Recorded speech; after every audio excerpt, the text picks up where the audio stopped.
കഴിഞ്ഞ ക്ലാസ്സിൽ നമ്മൾ ഫസ്റ്റ് ചാപ്റ്ററിൻ്റെ ഫസ്റ്റ് പാർട്ട് പഠിച്ചു കഴിഞ്ഞു. ഇനി സെക്കൻഡ് പാർട്ടാണ് ഇന്ന് പഠിപ്പിക്കുന്നത്. സെക്കൻഡ് പാർട്ടിൽ പേജ് നമ്പർ 10 മുതലാണ് നമുക്ക് പഠിക്കാനുള്ളത്. കഴിഞ്ഞ ക്ലാസ്സിൽ DNA എന്താണ്, ജീൻ എന്താണ്, ക്രോമസോം എന്താണെന്നൊക്കെ നമ്മൾ കൃത്യമായിട്ട് മനസ്സിലാക്കി. കാണാത്തവരുണ്ടെങ്കിൽ ക്ലാസ് കണ്ടു നോക്കുക കേട്ടോ. ഓക്കെ, ഇന്ന് നമ്മൾ പഠിക്കാൻ പോകുന്നത് DNA ഡീറ്റെയിൽഡ് ആയിട്ടുള്ള സ്ട്രക്ചറാണ് പഠിക്കാൻ പോകുന്നത്. അപ്പോൾ ഫസ്റ്റ് നമുക്ക് DNA ഫുൾ ഫോം എന്താണെന്ന് അറിയണം. എന്താണ് DNA ഫുൾ ഫോം? എല്ലാവർക്കും അറിയുന്നതാണല്ലേ. ഡിയോക്സി റൈബോ ന്യൂക്ലിക് ആസിഡ് എന്നാണ് DNA ഫുൾ ഫോം. അങ്ങനെയാണെങ്കിൽ RNA ഫുൾ ഫോം എന്താണ്? റൈബോ ന്യൂക്ലിക് ആസിഡ് എന്നാണ് അല്ലേ. ഇത് രണ്ടും കൃത്യമായിട്ട് അറിഞ്ഞിരിക്കണം കേട്ടോ. ഇത് രണ്ടെന്ന് മാത്രമല്ല, ഇതുപോലെ കുഞ്ഞു ഒരുപാട് ക്വസ്റ്റ്യൻസ് ഓരോ ലൈൻസിൻ്റെ ഇടയിലും ഒളിച്ചിരിക്കുന്നുണ്ട്. നമുക്ക് 10th 1 മാർക്ക് ക്വസ്റ്റ്യനും കൂടി ഉണ്ടാവാറുണ്ട്. അപ്പോൾ അതൊക്കെ ഈ ലൈൻസിൻ്റെ ഇടയിലാണ് ഒളിച്ചിരിക്കുന്നത്. ടെക്സ്റ്റ് ബുക്ക് നന്നായിട്ട് വായിച്ചവർക്ക് മാത്രമേ അതൊക്കെ ആൻസർ ചെയ്യാൻ പറ്റുള്ളൂ. അപ്പോൾ മക്കൾ നന്നായിട്ട് ഒരു 5 വട്ടമെങ്കിലും ടെക്സ്റ്റ് ബുക്കിൽ ഓരോ ചാപ്റ്ററും എടുക്കുമ്പോൾ വായിച്ചു പോകണം. ഓക്കെ, അപ്പോൾ DNA ഫുൾ ഫോമാണ് ഡിയോക്സി റൈബോ ന്യൂക്ലിക് ആസിഡ് എന്ന് പറയുന്നത്. അപ്പോൾ DNA സ്ട്രക്ചർ എങ്ങനെയാണ്? ഡബിൾ ഹെലിക്കൽ മോഡലാണ് അല്ലേ. ഡബിൾ ഹെലിക്സ് ആണ് DNA സ്ട്രക്ചർ. ഇതാരാണ് ഇൻട്രൊഡ്യൂസ് ചെയ്തത്? വാട്സണും ക്രിക്കും ചേർന്നാണ് ഇൻട്രൊഡ്യൂസ് ചെയ്തത്, നമുക്കറിയാം അല്ലേ. ഇനി ഡബിൾ ഹെലിക്കൽ മോഡൽ എന്ന് പറഞ്ഞാൽ ചുറ്റുഗോവണി മാതൃക എന്നാണ് മലയാളത്തിലർത്ഥം. നമ്മൾ മുകളിലേക്കൊക്കെ കയറിപ്പോകുന്ന വീടിനും ഓഫീസുകൾക്കൊക്കെ ഉണ്ടാകുന്ന സ്റ്റെപ്പില്ലേ, ഏകദേശം അതിൻ്റെ ഒരു മാതൃക. അപ്പോൾ അതിലേക്ക് കയറി പോകുമ്പോൾ നമുക്ക് കൈ പിടിച്ചിങ്ങനെ കയറാൻ വേണ്ടിയിട്ട് ഒരു 2 സൈഡിൽ ഇങ്ങനെ സ്ട്രാൻഡ്സ് പോലെ ഉണ്ടായിരിക്കും. നമ്മൾ നടക്കുന്ന സ്റ്റെപ്സ് ഉണ്ടായിരിക്കും അല്ലേ. അപ്പോൾ അതുപോലെ തന്നെയാണ് നമ്മുടെ DNAക്കും ഉള്ളത്. അതിനെന്തുണ്ട്? സ്ട്രാൻഡ്സും ഉണ്ട്, സ്റ്റെപ്സും ഉണ്ട്. ഈ DNA സ്റ്റെപ്സിനെ നമ്മൾ വിളിക്കുക റങ്സ് എന്നാണ് വിളിക്കുക. റങ്സിൻ്റെ മലയാളം വേർഡാണ് പടവുകൾ എന്ന് പറഞ്ഞാൽ കേട്ടോ. അപ്പോൾ സ്ട്രാൻഡ്സും റങ്സും ചേർന്നിട്ടാണ് DNA സ്ട്രക്ചർ ഉള്ളത്. ഇനി നമുക്ക് ആ ഫിഗറിനെ ഒന്ന് സമ്മറൈസ് ചെയ്ത് കുറച്ച് പോയിൻറ്റ്സ് ആയിട്ടൊന്ന് നോക്കാം. നമ്മൾ പേജ് നമ്പർ 10 ആ ചിത്രത്തിനെ ഡബിൾ ഹെലിക്സ് മോഡൽ എന്നാണ് വിളിക്കുക. DNA ആ മോഡലിനെ ഡബിൾ ഹെലിക്സ് മോഡൽ എന്നാണ് വിളിക്കുക. DNA has a twisted ladder like structure called a double helix. Clear ആണല്ലോ.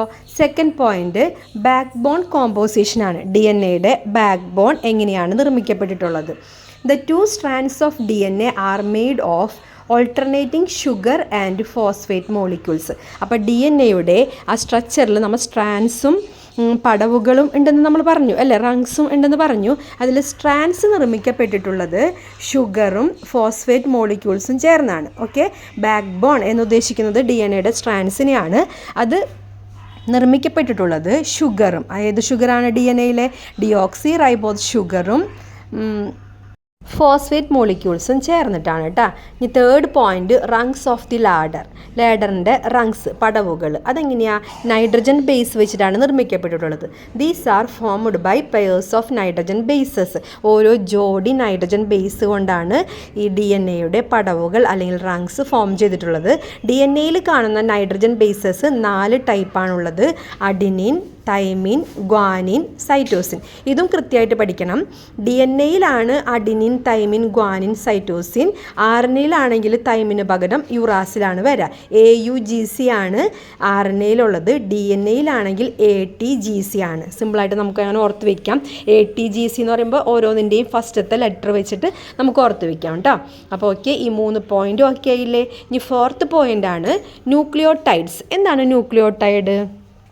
സ്ട്രക്ചറൽ യൂണിറ്റ് ഓഫ് DNA നിർമ്മിക്കപ്പെട്ടിട്ടുള്ള അടിസ്ഥാന ഘടകങ്ങൾ, ബേസിക് യൂണിറ്റിനെയാണ് നമ്മൾ ന്യൂക്ലിയോടൈഡ് എന്ന് വിളിക്കുക. The basic building blocks of DNA. Each nucleotide consist of. ഓരോ ന്യൂക്ലിയോടൈഡിലും എന്തൊക്കെയുണ്ട്? എ ഫോസ്ഫേറ്റ് ഗ്രൂപ്പ്, ഒരു phosphate group ഉണ്ട്. എ ഡിയോക്സി റൈബോസ് ഷുഗർ, ഒരു ഡിയോക്സി റൈബോസ് ഷുഗർ ഉണ്ട്. അതൊരു 5 കാർബൺ ഷുഗറാണ്. ഒരു നൈട്രജൻ ബേസ് ഉണ്ട്. ഓക്കെ, ഇതെല്ലാം ചേർന്നതിനെയാണ് നമ്മൾ എന്ത് വിളിക്കുക? ഒരു ന്യൂക്ലിയോടൈഡ് എന്ന് വിളിക്കുന്നത്. ഇനി 5ാമത്തേതാണ് function of phosphate. Phosphate group ഉണ്ടെന്ന് നമ്മൾ പറഞ്ഞല്ലോ സ്ട്രാൻഡ്സിൽ. ഈ ഫോസ്ഫേറ്റ് ഗ്രൂപ്പിൻ്റെ ഫങ്ഷൻ എന്താണെന്ന് വെച്ചിട്ടുണ്ടെങ്കിൽ it helps form bonds that link nucleotides together in the strands. ഈ സ്ട്രാൻഡ്സിൽ ന്യൂക്ലിയോടൈഡ്സിനെ ഇങ്ങനെ ചേർത്ത് വെക്കാൻ വേണ്ടിയിട്ട് ബോണ്ട് ഫോം ചെയ്യലാണ് നമ്മുടെ ഫോസ്ഫേറ്റിൻ്റെ ഫങ്ഷൻ. ക്ലിയർ ആണല്ലോ. ഈ 5 പോയിന്റ് വെച്ചിട്ട് നമുക്ക് ഏകദേശം ആ ചിത്രത്തെ ഡിഫൈൻ ചെയ്യാൻ പറ്റും. ഓക്കെ, ഇനി അടുത്തൊരു പോയിന്റ്, DNA ഹാസ് അതിനൊന്ന് എക്സ്പ്ലെയിൻ ചെയ്ത് തന്നിരിക്കുകയാണ്. DNA has a double helix structure made up of 2 strands composed of sugar and phosphate group. ഇത്രയും ക്ലിയർ ആണല്ലോ. The rungs of the DNA ladder are formed by pairs of nitrogen bases. ഏതൊക്കെയാണ്? Adenine pairs with thymine. Adenine എപ്പോഴും തൈമിനുമായി മാത്രമേ pair ചെയ്യാൻ പറ്റുള്ളൂ. AT എപ്പോഴും adenine തൈമിനുമായി മാത്രമേ പെയർ ചെയ്യുള്ളൂ. And guanine pairs with cytosine. Guanine എപ്പോഴും സൈറ്റോസിനുമായി മാത്രമേ പെയർ ചെയ്യുള്ളൂ. The basic unit of DNA is the nucleotide. Basic unit എന്താണ്? ന്യൂക്ലിയോടൈഡ് ആണ്. Which includes a sugar, a phosphate group and a nitrogen base. അത് clear ആണ്, നമ്മൾ കണ്ടതാണ് അല്ലേ. Phosphate groups helps link these nucleotides together to form the DNA chain. Phosphate group എന്താണ്? ഇതിനൊക്കെ ന്യൂക്ലിയോടൈഡ്സിനൊക്കെ ചേർത്ത് വെച്ചിട്ട് ഒരു DNA ആ ചെയിൻ ഫോം ചെയ്തെടുക്കുകയാണ് ചെയ്യുക. ഓക്കെ, ഇതാണ് നമ്മുടെ ഒരു ന്യൂക്ലിയോടൈഡിൻ്റെ സ്ട്രക്ചർ. ഇതൊക്കെ ചോദിക്കാറുണ്ട്. ഈ ചിത്രം തന്നിട്ട് ഇതെന്താണെന്നും ഇതിൻ്റെ പാർട്ട് ലേബൽ ചെയ്യാനും ചോദിക്കാറുണ്ട്. അല്ലെങ്കിൽ ന്യൂക്ലിയോടൈഡ് വരയ്ക്കാൻ പറയാറുണ്ട്. ചിലപ്പോൾ ഡയറക്റ്റായിട്ട് ന്യൂക്ലിയോടൈഡ് വരയ്ക്കാൻ പറയാറുണ്ട്. ബേസിക് യൂണിറ്റ് ഓഫ് DNA വരയ്ക്കാൻ പറയാറുണ്ട്. എന്നിട്ട് പാർട്സ് ലേബൽ ചെയ്യാനൊക്കെ പറയാറുണ്ട് കേട്ടോ. അപ്പോൾ ഇതൊക്കെ നമ്മൾ നന്നായിട്ട് ശ്രദ്ധിക്കണം. ന്യൂക്ലിയോടൈഡ്, ഇതാണ് ന്യൂക്ലിയോടൈഡിൻ്റെ സ്ട്രക്ചർ. ഈ ചിത്രത്തിൽ സെൻട്രലിൽ കാണുന്ന ബ്ലൂ കളറിലുള്ള ഭാഗമാണ് നമ്മുടെ sugar, deoxy ribose sugar 5 carbon. Okay, ഇനി യെല്ലോ കളറിൽ കാണുന്നതാണ് ഫോസ്ഫേറ്റ് ഗ്രൂപ്പ്. ഫോസ്ഫേറ്റ് ഗ്രൂപ്പിൻ്റെ ഫംഗ്ഷൻ നമ്മൾ കണ്ടതാണ് അല്ലേ. ബോണ്ട് ഫോം ചെയ്യലാണ്. ഈ ന്യൂക്ലിയോടൈഡ്സിനെ പരസ്പരം ഒട്ടിച്ച് വെക്കാനുള്ള ബോണ്ട് ഫോം ചെയ്യലാണ്. റൈറ്റ് സൈഡിൽ കാണുന്ന ഭാഗമാണ് നൈട്രജൻ ബേസ്. ഒരു ന്യൂക്ലിയോടൈഡിൽ ഒരു നൈട്രജൻ ബേസ് മാത്രമേ ഉണ്ടാവുള്ളൂ. അപ്പോൾ അപ്പുറത്തെ സൈഡിലും ഇതുപോലെ തന്നെ വരും. അങ്ങനെ ആ 2 നൈട്രജൻ ബേസ് ഈ റങ്സിലുണ്ടെന്ന് നമ്മൾ പറഞ്ഞത്. അപ്പുറത്തെ സൈഡിലും ഇതുപോലെ തന്നെ ന്യൂക്ലിയോടൈഡ് വരും. ആ ന്യൂക്ലിയോടൈഡ്സ് തമ്മിൽ ചേർന്നിട്ടാണ് ഓരോ റങ്സിനും 2 നൈട്രജൻ ബേസ് ഉണ്ടെന്ന് നമ്മൾ പഠിച്ചത്. ഇനി അടുത്ത ഭാഗത്ത് നമുക്കത് ക്ലിയർ ആയിട്ട് മനസ്സിലാവും കേട്ടോ. ആദ്യം ഇത്ര മനസ്സിലാക്കി വെക്കുക. ഒരു DNA ബേസിക് യൂണിറ്റ് ആണ് ന്യൂക്ലിയോടൈഡ്. അതായത് കുറേ ന്യൂക്ലിയോടൈഡ്സ് അടുക്കി വെച്ചിട്ടാണ് ഒരു DNA മോളിക്യൂൾ ഫോം ചെയ്യുന്നത്. അപ്പോൾ ഒരു ന്യൂക്ലിയോടൈഡിൻ്റെ പാർട്സ് ആണ് sugar molecule, nitrogen base, phosphate group. Clear ആണല്ലോ. ഇനി അടുത്ത ഭാഗത്തേക്ക് നമുക്ക് പോവാം. ഇനി സ്ട്രക്ചർ ഒന്നുകൂടെ നോക്കിയേ. ഇപ്പോൾ എല്ലാ കാര്യങ്ങളും നമുക്ക് നന്നായിട്ട് മനസ്സിലാവുന്നില്ലേ. ഫസ്റ്റ് കാണിച്ചിട്ടുള്ളത് നമ്മുടെ DNA ആണ്. ഡബിൾ ഹെലിക്കൽ മോഡലിലുള്ള DNA. അതിന് 2 സ്ട്രാൻഡ്സും ഉണ്ട്, നടുവിൽ റങ്സും ഉണ്ട്. തൊട്ടപ്പുറത്ത് കാണിച്ചിട്ടുള്ളത് ഈ ന്യൂക്ലിയോടൈഡ്സ് ചേർത്ത് വെച്ചിട്ട് എങ്ങനെയാണ് അതിൻ്റെ റങ്സ് ഫോം ചെയ്തിട്ടുള്ളത് എന്നാണ് കാണിച്ചിട്ടുള്ളത്.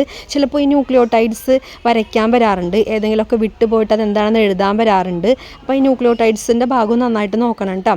ഈ ചാപ്റ്ററൊക്കെ ഇത് ഓർഡറിലല്ല ഉണ്ടായിരുന്നതെന്ന് മാത്രമേ ഉള്ളൂ. അല്ലെങ്കിൽ ഇത്രയും കണ്ടൻറ്റ് ഉണ്ടായിരുന്നില്ല എന്ന് മാത്രമേ ഉള്ളൂ കേട്ടോ. കഴിഞ്ഞ വർഷമൊക്കെ ഉണ്ടായിരുന്നത് തന്നെയാണ് ഈ ഭാഗമൊക്കെ. ഈ DNAയും അതിൻ്റെ സ്ട്രക്ചറൊക്കെ കഴിഞ്ഞ വർഷം അല്ലെങ്കിൽ മുൻപത്തെ ടെക്സ്റ്റ് ബുക്കിൽ ഉണ്ടായിരുന്നത് തന്നെയാണ് കേട്ടോ. അപ്പോൾ ഇതിൻ്റെ പടവുകളാണ് കാണിച്ചിട്ടുള്ളത്. അത് നമുക്കറിയാം ന്യൂക്ലിയോടൈഡ്സ് കൊണ്ടാണ് കണ്ടത്. 2 സൈഡിലും ന്യൂക്ലിയോടൈഡ്സ് വന്നിരിക്കുന്ന സെൻറ്ററിൽ അങ്ങനെയാണ് 2 നൈട്രജൻ ബേസ് വന്നിട്ടുള്ളത്. ഈ ലെഫ്റ്റ് സൈഡിലും റൈറ്റ് സൈഡിലും ന്യൂക്ലിയോടൈഡ്സ് ഉണ്ട്. ആ 2 ന്യൂക്ലിയോടൈഡ്സിൻ്റെയും ഓരോ നൈട്രജൻ ബേസ് ചേർന്നിട്ടാണ് നടുവിൽ ഈ റങ്സ് ഫോം ചെയ്തിട്ടുള്ളത്. ഓക്കെ ആണല്ലോ. ഇതിൽ നമുക്കൊരു വർക്ക്ഷീറ്റാണ്. ഇതിൽ കുറച്ച് ക്വസ്റ്റ്യൻസ് ഉണ്ട്. അതിൻ്റെ ആൻസറൊക്കെ ഒന്ന് നമുക്ക് കണ്ടുപിടിക്കാൻ നോക്കാം. അടിയിൽ വേറൊരു ക്വസ്റ്റ്യൻ കൂടിയുണ്ട്. അത് നമുക്കൊന്നത് വായിച്ച് നോക്കാം. First question, number of strands in DNA എത്ര സ്ട്രാൻഡ്സ് ഉണ്ട്? നമ്മൾ ക്ലിയർ ആയിട്ട് മനസ്സിലാക്കിയതാണ് അല്ലേ. 2 സ്ട്രാൻഡ്സ് അല്ലേ.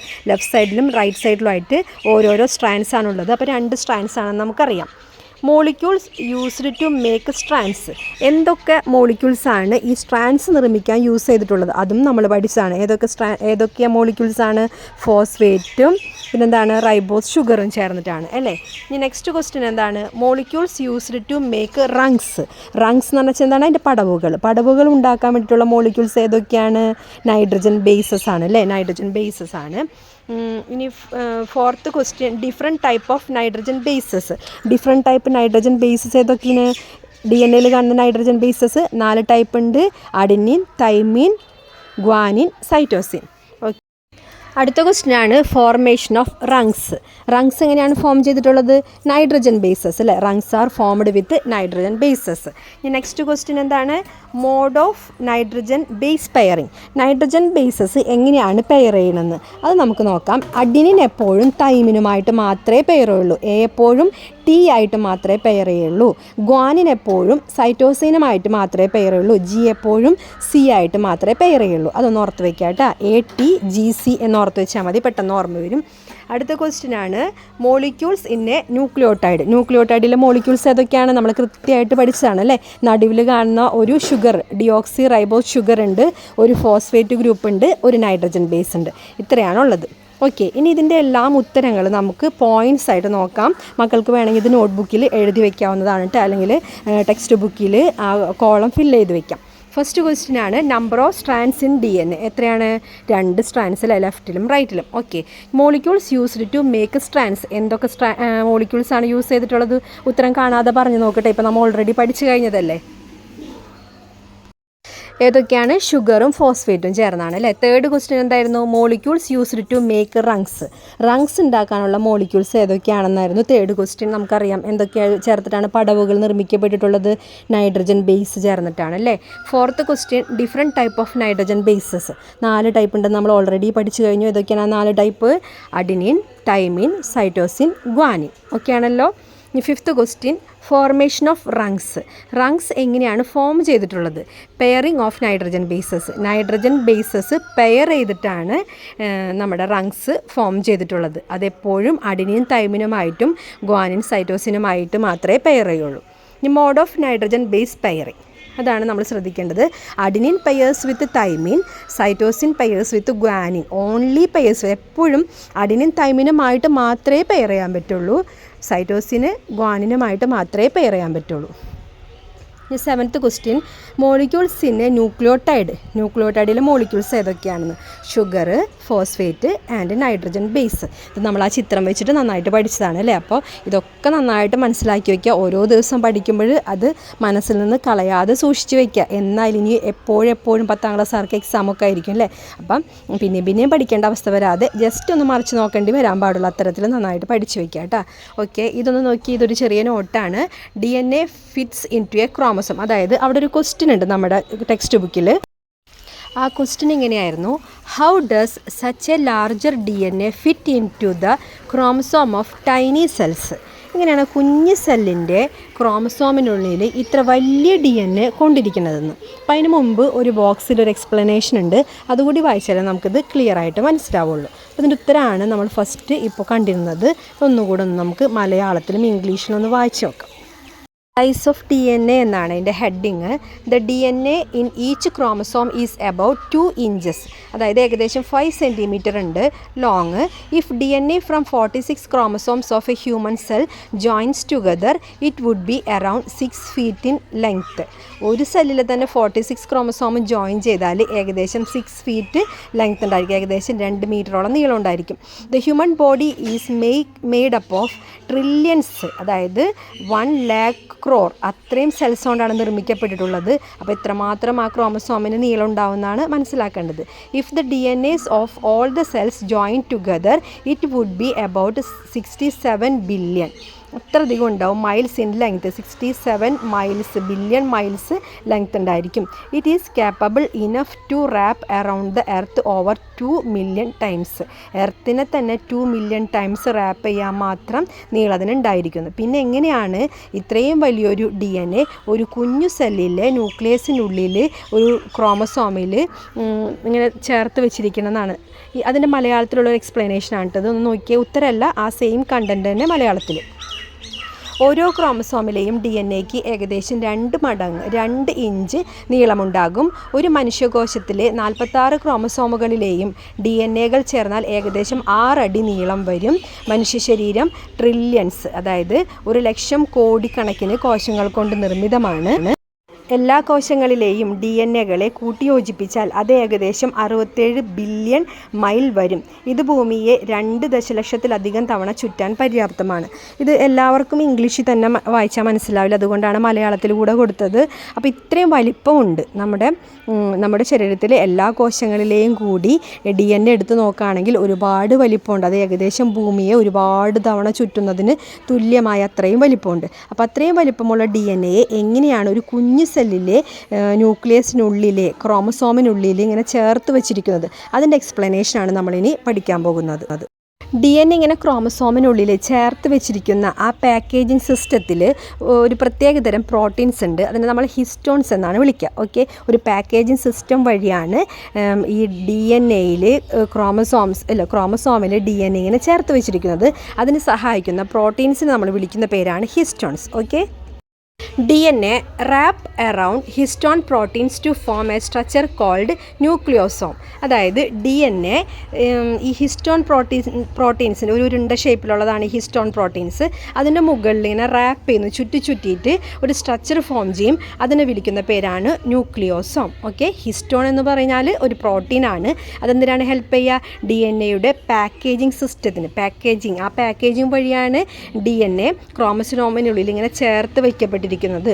ഓക്കെ, അപ്പോൾ ആ ഹിസ്റ്റോൺ പ്രോട്ടീൻസിൻ്റെ മുകളിൽ DNA ഇങ്ങനെ റാപ്പ് ചെയ്തിട്ട് ഒരു സ്ട്രക്ചർ ഫോം ചെയ്യും. അതിനെ വിളിക്കുന്ന പേരാണ് nucleosome. These nucleosomes coil and stack together to form chromatin fibres. ഈ ന്യൂക്ലിയോസോംസ് കോയിലേക്കുകയും സ്റ്റാക്ക് അങ്ങനെ അടുക്കി വയ്ക്കപ്പെടുകയും വഴി ഒരു സ്ട്രക്ചർ ഫോം ചെയ്യും. അതിന് വിളിക്കുന്ന പേരാണ് ക്രോമാറ്റിൻ ഫൈബേഴ്സ്. അപ്പോൾ ഫസ്റ്റ് നമ്മുടെ ഹിസ്റ്റോൺ പ്രോട്ടീൻസ് മാത്രമേ ഉണ്ടായുള്ളൂ. ഹിസ്റ്റോൺ പ്രോട്ടീൻസിൻ്റെ മുകളിൽ ഈ DNA റാപ്പ് ചെയ്തിട്ട് ന്യൂക്ലിയോസോംസ് ഉണ്ടായി. ഈ ന്യൂക്ലിയോസോംസ് ചേർന്ന് ഇങ്ങനെ അടുക്കി വെച്ചിട്ടൊക്കെ എന്തുണ്ടായി? ക്രോമാറ്റിൻ ഫൈബേഴ്സ് ഉണ്ടായി. ഓക്കെ, അപ്പോൾ ഹിസ്റ്റോൺസ് ന്യൂക്ലിയോസോംസ് ആയി, ന്യൂക്ലിയോസോംസ് ക്രോമാറ്റിൻ ഫൈബേഴ്സ് ആയി. ഇനി ഈ chromatin fibres further folds and loops to form the compact chromosome structure. ഈ ക്രോമാറ്റിൻ ഫൈബേഴ്സ് പിന്നീട് ലൂപ്പ് ചെയ്തിട്ട് പിന്നെ ഫർദർ ഫോൾഡിംഗ് ഒക്കെ നടന്നിട്ടാണ് ക്രോമസോം എന്ന് പറയുന്ന ഒരു സ്ട്രക്ചർ ഫോം ചെയ്യുന്നത്. This hierarchical folding allows about 2 meters of DNA to be compact into a nucleus just micrometers in diameter. ഈ ഹൈറാർക്കിയൽ ഫോൾഡിംഗ് വഴി 2 മീറ്ററോളം നീളമുള്ള DNA-യെ നമ്മൾ കോമ്പാക്റ്റ് ചെയ്തിട്ട് ജസ്റ്റ് മൈക്രോമീറ്റേഴ്സ് ആക്കി മാറ്റാണ് ചെയ്യുന്നത്. ഓക്കെ, ഇതാണ് കേട്ടോ. ഇങ്ങനെയാണ് നമ്മൾ ഇത്രയും വലിയൊരു നീളമുള്ള DNA-യെ ഒരു കുഞ്ഞു സെല്ലിലെ ന്യൂക്ലിയസിൻ്റെ ക്രോമസോമിൽ ഉൾക്കൊള്ളുന്നത്. ആ ടെക്നിക്കിനെ പറയുന്ന പേരാണ് ഇത് കേട്ടോ. പാക്കേജിംഗ് ആണ്. ഹിസ്റ്റോൺ പ്രോട്ടീൻസ് ഉണ്ട്, ന്യൂക്ലിയോസോംസ് ഉണ്ട്, പിന്നെ ക്രോമാറ്റിൻ ഫൈബേഴ്സ് ഉണ്ട്, ക്രോമസോംസ് ഉണ്ട്. Okay, DNA fits into tiny cells through a process called packaging. The DNA wraps around proteins called histones, forming structures called nucleosomes. These nucleosomes coil and fold further into form chromatin, and during cell division, this chromatin condenses even more to form chromosomes.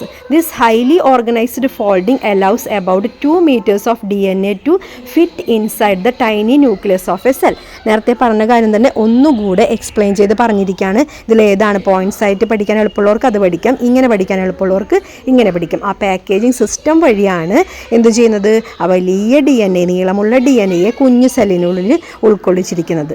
Okay ആണല്ലോ. പിന്നെ സാധാരണ ഒരു സെല്ലിൽ എപ്പോഴും ഈ chromosome chromatin fibres ആയിട്ടാണ് കാണാറ്. ഈ സെൽ ഡിവിഷൻ്റെ സമയമാകുമ്പോഴാണ് ഫർദർ ഫോൾഡിംഗ് ഒക്കെ നടന്നിട്ട് അത് തടിച്ചു കുറുകി ക്രോമസോമായിട്ട് മാറുന്നത്. ഓക്കെ ആണല്ലോ.